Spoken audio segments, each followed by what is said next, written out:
අද කතා කරන්නේ මෝටෝ කැම්පස්සේ එක්සෑම්ස් නැති ඩිග්‍රිය ගැන. ඒ කියන්නේ මම සිලෙක්ට් වුණු ඩිසයින් ඩිග්‍රිය ගැන තමයි අද වීඩියෝෙන් කතා කරන්නේ.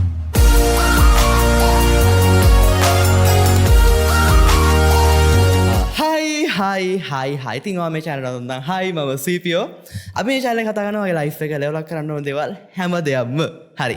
මේවා එකතු වෙලා ඉන්නේ A level ලියපු කට්ටියනේ කරන ස්පෙෂල් වීඩියෝ සීරීස් එකක් එක්ක. අද කතා කරමු ඩිසයින් ඩිග්‍රී එකට එන්නේ කොහොමද, මේකේ රික්වයර්මන්ට් මොනවද, මේක කරන්නේ මොනවද, ඇයි එක්සෑම්ස් නැත්තේ සහ මගේ එක්ස්පීරියන්ස් මොනවද, මේ සේරම කතා කරමු. මම මගේ වීඩියෝ වල ගොඩක් කියලා දෙන අතර අමුතුවෙන් කියන්න දෙයක් නැහැ. මම කලින් වීඩියෝ ගානකම කිව්වා මේකට මම සිලෙක්ට් වුණේ කොහොමද, මම හම්බෙන් සිලෙක්ට් වුණේ. ඒ කියන්නේ හම්බෙන් හොයද්දී තමයි මට මේක හම්බුනේ.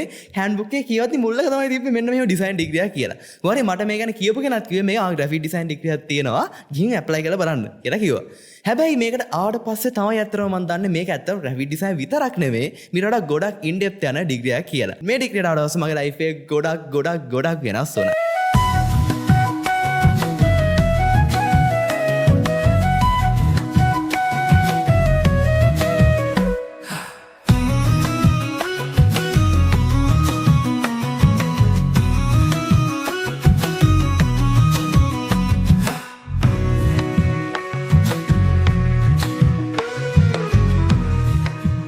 ඩිසයින් ඩිග්‍රියේ තියෙන අර ෆන් දේවල් ගැන මම කියන්න ඉස්සරහට කෙටියෙන්. ඒ වගේම මගේ බ්ලොග් channel එකේ තියෙනවා මේ වගේ ගොඩක් වීඩියෝස්, අපේ ඩිසයින් ප්‍රොජෙක්ට්ස්, අපි කියපු දේවල්, අපි කරපු ෆන් වැඩ මොනවද, මේ වගේ ඉවෙන්ට්ස් ගොඩක් දේවල් අපි කතා කරා. මගේ බ්ලොග් channel එකේ ගිහලා චෙක් කරන්න පුළුවන් අමතර රසක් ගන්න. මම මේ කෙටියෙන් කියන්නේ මේ පාර ඇප්ලයි කරන කෙනෙක්ට තේරුමක් ගන්න. අපි මුලින් කතා කරමු මොනවද මේකට ඕන රික්වයර්මන්ට්ස් මොනවද කියලා. මේ ඩිග්‍රිය විශේෂයි ටිකක්. හරිද? මේකට ඔයාට ඕනම සබ්ජෙක්ට් ස්ට්‍රීම් එකේ ඇප්ලයි කරන්න පුළුවන්. ආර්ට්, කොමර්ස්, මැත්ස්, සයන්ස් ඕන එකකින් ඇප්ලයි කරන්න පුළුවන්. හරි? කොහොම හරි මේකට ඕන A level සබ්ජෙක්ට් තමයි ඔයාට ඕනම ස්ට්‍රීම් එකකින් S3ක් තව අවමයි. ඊට වඩා තියෙනවා නම් ඔයාට ඇප්ලයි කරන්න පුළුවන්. ඔයාගේ C score එක වැඩි වෙන තරමට සිලෙක්ට් කරන chance එක වැඩි. හැබැයි ඊට අමතරව මේකට තව ඔප්ෂන් එකක් තියෙන්න ඕන. ඒ කියන්නේ ඔයාට O level result බලනවා. ඒ වගේම ඔයාට aptitude test එකක් තියෙන ඒකට face කරලා pass වෙන්නත් ඕන අනිවාර්යයෙන්. ඒ වගේම තව දෙයක් තමයි. හරිද? මේ පාර තමයි මේක කරලා තියෙන්නේ. මේ අවුරුද්දේ aptitude test කලින්ම තියන්න ලෑස්ති කරලා තියෙන. කියන්නේ තව මාසෙකින් aptitude test තියෙනවා. සාමාන්‍යයෙන් කලින් අවුරුද්දේ තිබ්බේ A level result out වෙලා ඊට පස්සේ තව මාස 3ක් විතර ගිහලා තමයි aptitude test තියන්නේ. හැබැයි මේ පාර යාලා කලින් මේක තියන්න ලෑස්ති කරලායි තියෙන්නේ. කියන්නේ ඔයාට හරි මඩු කාලයක් තියෙන මේකට ලෑස්ති වෙන්නත් ඒ නිසා පුළුවන් ඉක්මනට රෙඩි වෙන්නයි තියෙන්නේ. හරි? ඕකේ. ඔයා aptitude test එක face කරන්නත් ඕන. ඒකට face කරන්න නම් ඔයාට O level requirement තියෙන්නත් ඕන. හරි? ඕකේ. ඔයාට O level වල ගණිත විෂයට C pass එකක් තියෙන්න ඕන. එහෙම නැත්නම් ඔයාට math stream එකෙන් කරලා අන්න ඒ maths වලට තියෙන combine maths තියෙන්නේ. අන්න ඒකට S pass එකක් තියෙන්න ඕන. මේ දෙකක් තියෙන්න ඕන. ඊට අමතරව science වලට ඔයාට C pass එකක් තියෙන්න ඕන. O level English වලට ඔයාට S pass එකක් තිබ්බනම් ඇති. ඕකේ, ඔන්න ඔය ටික අනිවාර්යෙන් තියෙන්න ඕනේ. එහෙම තිබ්බේ නැත්නම් ඔයාට aptitude test ලියන්න ඔයාට admission හම්බෙන්නේ නැහැ. අන්න ඒකයි ප්‍රශ්නේ. හරි? කොහොම හරි මේ පාර කලින්ම apply කරන්න ඕනේ aptitude test වලටත්. ඒකත් අවධානයෙන් ඉන්න. අපේ WhatsApp channel එකට join වෙන්න. අපි එතන දැනුවත් කරනවා හැමදේම. ඩිසයින් ඩිග්‍රී එක ඇත්තටම මේකේ නම ඉන්ටිග්‍රේටඩ් ඩිසයින්. ඒ කියන්නේ සමෝධානික නිර්මාණ වේදේ තමයි සිංහල නම. මොකද මේක කියන්නේ ඩිසයින් ෆීල්ඩ් එක ගැන ලොකු ඉන් ඩෙප්ත් දැනුමක් කාට දෙනවා මෙන්න මේකෙදි. ඉතින් මේක අවුරුදු 4යිනේ. ඔයාට ෆස්ට් එකේ ඇත්තටම දෙන්නේ සාමාන්‍ය වාගේ ක්‍රියේටිව් ස්කිල් එක තව ඉම්ප්‍රූව් කරන්න, වාගේ අයිඩියාස් හදන්න. මේකේ ලස්සන දේවල් ගොඩක් තියෙනවා. ෆන් ඇක්ටිවිටීස් තියෙනවා, ෆීල්ඩ් විසිට්ස් තියෙනවා, ඒ වගේම ලස්සන මොනවාද ලෙක්චර්ස් තියෙනවා. ඉතින් ෆස්ට් එකම සාමාන්‍ය වාගේ ගත වෙන්නේ වාගේ ක්‍රියේටිව් ස්කිල් එක තව ඉම්ප්‍රූව් කරන්න.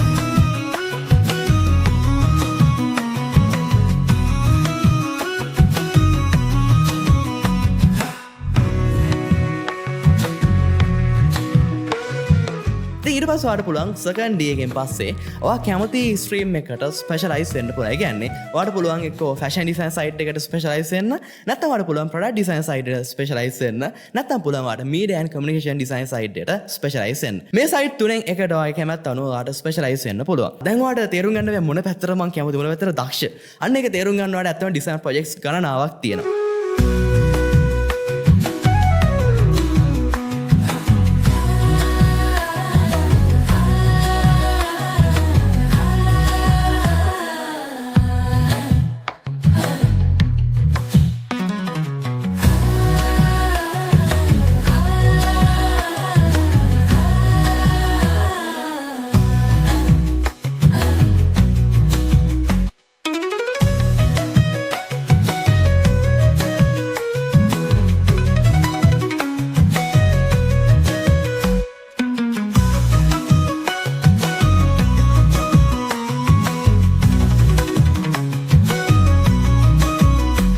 මෙන්න මේ ප්‍රොජෙක්ට් කරගෙන යද්දී ඔයාලට තේරෙයිවා මොන පැත්තටද වැඩිපුර දක්ෂතාවයක් තියෙන සහ වැඩිපුර ආසාවක් තියෙන. හරිද? ඊට පස්සේ ඔයාලට තෝරගන්න පුළුවන් කැමති සයිට් එක.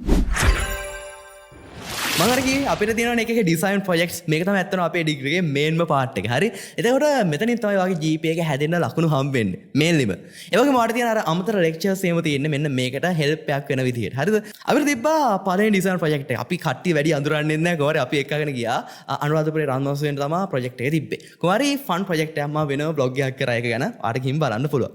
ඒ වගේම අපේ දෙවෙනි ඩිසයින් ප්‍රොජෙක්ට් එක තමයි අපේ බැච් එකේ කට්ටියගේ ඇත්තටම ෆේවරිට්ම එක කිව්වොත් හරි. කොහොමද අපිට ලස්සන දේවල් ගොඩක් එතනක් තිබ්බා ෆේස් පේන්ටින් තිබ්බා ඒ වගේ වෙනම ෆීල්ඩ් විසිට් එකක් තිබ්බා මේ වගේ කොහොමද හරි ෆස්ට් ඉයර් එකේ සහ සෙකන්ඩ් ඉයර් එකේ තියෙන ඩිසයින් ප්‍රොජෙක්ට් වලට අනිවාර්යෙන් ෆීල්ඩ් විසිට් එකක් ඇතුළත් වෙනවා අපිට එක්සෑම් නැති වුණාට එහා සමාන වැඩ තෝගයක් කරන්න තියෙනවා හරිද කොහොමද වැඩ ගොඩක් කරන්න තියෙනවා ස්කෙච් ගහන්න තියෙනවා ප්‍රොටෝටයිප් හදන්න තියෙනවා අයිඩියාස් හදන්න තියෙනවා සමහර වෙලාවට අයිඩියාස් මුලින් ඉඳන් ආයෙ වෙනස් කරන්නත් වෙනවා ඔය වගේ දේවල් ගොඩක් වෙනවා හරිද ඒ කියන්නේ ආතල්කෙම ඉන්න නෙවෙයි තියෙන හරිද වැඩ කරන්නත් ඕන හරි කොහොම හරි මේ ගොඩක් ප්‍රොජෙක්ට්ස් මම මාර විදිහට එන්ජොයි කරා ඒ වගේම සමහර කට්ටිය හිටියා පොඩ්ඩක් ඩිප්‍රෙස් වෙලාත් හිටියා මේ වැඩ කරද්දි වැඩ වැඩි කියලා අපිට එක්සෑම් නැති වුණාට එහා සමාන වැඩ කොටසක් කරන්න තියෙනවා හරි ඒවගේ මේ ඩිසයින් ප්‍රොජෙක්ට් කරද්දී ඔයාට එහෙම ඇවිදින්න තියෙනවා මේ ළඟපාත නෙමෙයි හරිද එන රටවට ඇවිදින්න තියෙනවා කොහොම හරි මට මතකයි අපි එක ප්‍රොජෙක්ට් එකක් තිබ්බා තුන්වෙනි ප්‍රොජෙක්ට් එක මෙන්න මේකට අපිට තිබ්බේ රත්නපුරාවට තමයි අපිට බාරලා තිබ්බ ප්‍රදේශය අපිට රිසර්ච් එකක් කරන් තිබ්බා මිනිස්සු එක්ක කතා කරලා ඇවිදලා කොහොම හරි රත්නපුර දිස්ත්‍රික්කයේ එකේ අසම්මුලන් නෑර අපි ඇවිත් හැමතැනම කොහොමද මං ට්‍රැවල් කරන්න කැමති කෙනෙක් හින්දා මට මාර ෆන් ප්‍රොජෙක්ට් එකක් මේක හැබැයි මගේ ටීම් එකේ හිටපු අනිත් කට්ටිය නම් පොඩ්ඩක් එපා වෙලා හිටිය අන්තිම හරිය ඔන්න ඔය වගේ තමයි. ඔයාලට සාපේක්ෂව තමයි මේක දැනෙන්නේ හරිද? ආතල්ද නැද්ද කියන එක. කොහොම හරි මොනවා කරත් ඔයාලට වැඩ කරන්න තියෙනවා. ඒ වගේ මම කිව්වනේ එක්සෑම්ස් නෑ කියලා හැබැයි ඔයාට ෆස්ට් එකේ චූටි එක්සෑම් එකක් තියෙනවා හරි කොහොම හරි පොඩි එක්සෑම් එකක් තියෙනවා හැබැයි අපේ බැච් එකට තිබ්බේ නෑ කොහොම හරි අපිට පස්සේ තමයි එක්සෑම් එක පටන් ගත්තේ අපේ ජූනියර්ස් ලාගේ ඉඳන් මම මගේ vlog channel එකේ මම මේ ලස්සන අත්දැකීම් ගොඩක් මම ෂෙයා කරගෙන තියෙනවා ඔයාලට බලන්න පුළුවන් ආයෙත් මේ කියන්නේ මොකද සේරම එතන කියන්නේ අනවශ්‍යයි නේද ඒ වගේම මට මාර මතකයි අපිට තිබ්බා ටිකක් ලොකු ප්‍රොජෙක්ට් එකක් හරිද සෙකන්ඩ් එකේ තිබ්බා කල්චර් කෝඩ් කියන ප්‍රොජෙක්ට් එක සාමාන්‍ය අපේ අවුරුදු 4ට හම්බෙන ටිකක් ලොකුම ප්‍රොජෙක්ට් එකක් තමයි මෙන්න මේක ඇත්තටම තිබ්බේ අපිට ඒක මැටීරියල් එකක් දීලා ඒකේ ලොකු දෙයක් කරන්න තිබ්බා මම ඒක පාර්ට් 1 එක vlog එකක් ඇදුවා කොහොම හරි අපිට ෆීල්ඩ් විසිට් එකක් තිබ්බා බෝට් රයිඩ් එකක් එක්ක එහෙම තිබ්බේ කොහොම හරි මම ඇත්තටම එදා තමයි ඉස්සලාම බෝට් එකක ගියේ කොහොම හරි ගොඩක් අය එහෙම තමයි කොහොම හරි මගේ ලස්සන අත්දැකීමක් ඒක මේ වගේ ලස්සන මතකයන් ගොඩක් තියෙනවා ඒ වගේම අපේ ලස්සන මතකයන් තියෙනවා තව ඉවෙන්ට් වල හරිද මොකද දැන් අපේ ප්‍රෙෂර් එකක් තියෙනවා කොහොමත් ඇකඩමික් කරද්දි ඒවා රිලැක්ස් වෙන්න අපිට ඉවෙන්ට් ගොඩක් තියෙනවා කොහොම හරි අපේ ඩිසයින් ඩිපාර්ට්මන්ට් එකේ ඉවෙන්ට්ස් කීපයක්ම තියෙනවා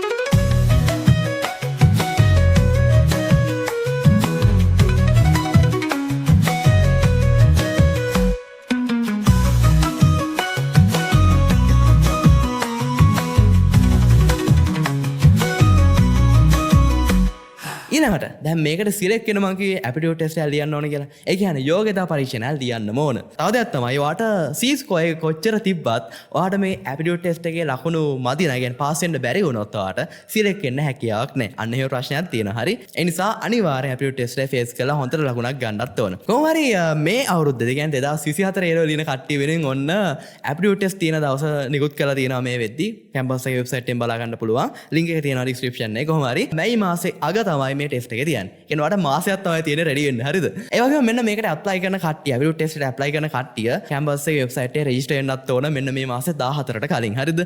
ඔන්න ඔය සේරම ප්‍රොසීඩර් ගැන අපි දැනුවත් කරන අපේ WhatsApp channel එකේ join වෙලා ඉන්න.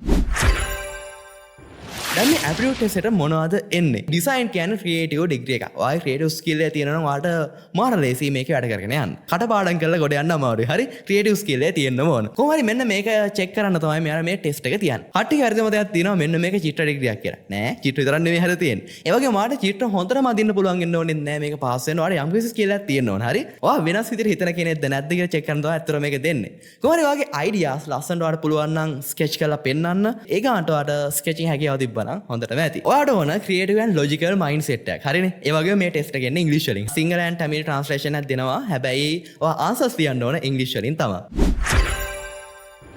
ඒ වගේම මේ ඩිසයින් ෆැෂන් ඩිසයින් ආර්කිටෙක්චර් සහ ලෑන්ඩ්ස්කේප් මෙන්න මේ ඩිග්‍රීස් වලට ඇප්ලයි කරන කට්ටිය වෙනුවෙන් ඇපිටියුඩ් ටෙස්ට් එකට ගයිඩන්ස් කරන්න අපි ප්‍රෝග්‍රෑම් එකක් කරන හැම අවුරුද්දෙම කරන එකක්. ඉතින් ඔයාලට කැමති නම් ජොයින් වෙන්න පුළුවන් අපේ විස්තර සේරම ඩිස්ක්‍රිප්ෂන් එකේ තියෙනවා. මේකට ක්ලාස් වෙන එක අත්‍යවශ්‍ය නැහැ. හැබැයි ඔයාලට හෙල්ප් එකක් වෙයි. ඔයා මේකට ජොයින් වුණොත්. ඕකේ? ඔයාගේ කැමැත්ත අනුව ජොයින් වෙන්න පුළුවන්. ආමතර විස්තර දැනගන්න මගේ අනිත් වීඩියෝ බලන්න පුළුවන්. සේරම ලින්ක්ස් තියෙනවා ඩිස්ක්‍රිප්ෂන් එකේ. හරි? ඒ වගේම තව වීඩියෝ සීරීස් එකක් වෙනවා මේ පාරේ කැම්පස් ඇප්ලයි කරන කට්ටිය වෙනුවෙන්. එහෙනම් අදට ගිහලා එන්න.